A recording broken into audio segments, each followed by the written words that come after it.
Hi hello నమస్తే welcome to Raj TV. అనుకున్నంత పని అయింది. మాస్ జాతర మూవీ పోస్ట్పోన్ గురించి గత కొద్ది రోజులుగా సోషల్ మీడియా కావచ్చు సో ప్రతి చోట మాస్ జాతర పోస్ట్పోన్ అవుతుందని చెప్పేసి వచ్చిన వార్తలు నిజమయ్యాయి. సో అందరికీ పోస్ట్పోన్ అవుతుందన్న విషయం తెలిసినప్పటికీ అఫీషియల్గా అనౌన్స్మెంట్ అనేది రాలేదు. బట్ ఇవాళ ఈ సినిమా ప్రొడ్యూసర్స్ నుంచి అఫీషియల్గా సినిమాని పోస్ట్పోన్ చేస్తున్నట్టయితే సమాచారం.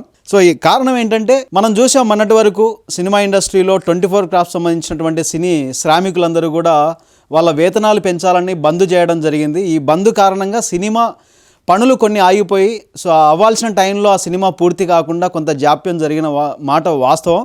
కాబట్టి ఈ సినిమాని అనుకున్న టైంకి రిలీజ్ చేయలేకపోతున్నాం. తొందరలోనే ఈ సినిమా రిలీజ్ డేట్ని కొత్త డేట్ని అనౌన్స్ చేస్తామని చెప్పేసి ఈ సినిమా నిర్మాతలు అఫీషియల్గా ఈ సినిమా పోస్ట్పోన్ సంబంధించినటువంటి సమాచారాన్ని అనౌన్స్మెంట్ చేయడం జరిగింది. అయితే ఈ నెల 27వ తేదీ వినాయక చవితి సందర్భంగా ఈ సినిమా రిలీజ్ అవ్వాల్సి ఉండింది. ఈ సినిమాతో పాటు మరో 2 చిన్న సినిమాలు కూడా రిలీజ్కి రెడీగా ఉన్నాయి. కన్యాకుమారి అనే సినిమా ఒకటి, తర్వాత హీరో నారా రోహిత్ నటించినటువంటి సుందరాకాండ్ అనే సినిమా కూడా వినాయక చవితి ఈ నెల 27వ తేదీన రిలీజ్కు రెడీగా ఉండింది. వీటితో పాటు మాస్ జాతర రిలీజ్ కావాల్సి ఉండింది. సో ఒక పెద్ద సినిమా రిలీజ్ పోస్ట్పోన్ అవ్వడం అనేది ఈ 2 చిన్న సినిమాలకి కలిసి వచ్చే విషయం అని చెప్పుకోవచ్చు. ఏదైతే కన్యాకుమారి సినిమా ఉందో అలాగే సుందరాకాండ నారా రోహిత్ సినిమా చాలా కాలంగా మనం రాలేదు. అంటే రీసెంట్గా బెల్లంకొండ సాయి శ్రీనివాస్ అండ్ మంచు మనోజ్ మన నారా రోహిత్ కలిసి నటించిన భైరవం సినిమా.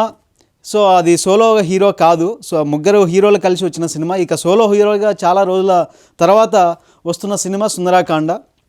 సో నారా రోహిత్ సినిమాకి లైన్ క్లియర్ అవటం నారా రోహిత్ సినిమాకి ఇది ఒక ప్లస్ పాయింట్గా చెప్పుకోవచ్చు. ఏదేమైనా ఈ సినిమా ఎప్పుడు రిలీజ్ అవ్వచ్చు, మరి మాస్ జాతర పోస్ట్పోన్ అయింది, కొత్త డేట్ అయితే అనౌన్స్ చేయలేదు.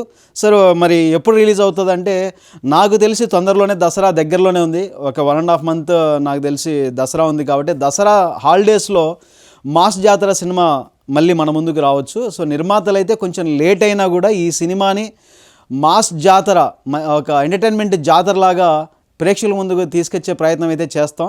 సో ఫుల్ ఫ్లెడ్జ్డ్గా జనాలకు నచ్చేటట్టు అన్ని విషయాల్లో ఏ లోటు లేకుండా ఈ సినిమాని ప్రేక్షకుల ముందుకు తేవడానికి వాళ్ళ టీం అంతా కూడా అహర్నిశలు కష్టపడుతున్నారని ఈ సినిమా నిర్మాతలు తెలియజేయడం జరిగింది. సో ఇది నాకు తెలిసి మరి ఈ సినిమా దసరాకు రావచ్చు అని అనుకుంటున్నాను. మాస్ జాతర సినిమా ఎప్పుడు రావచ్చు అనే అభిప్రాయాన్ని మీరైతే కామెంట్ రూపంలో తెలియజేయండి.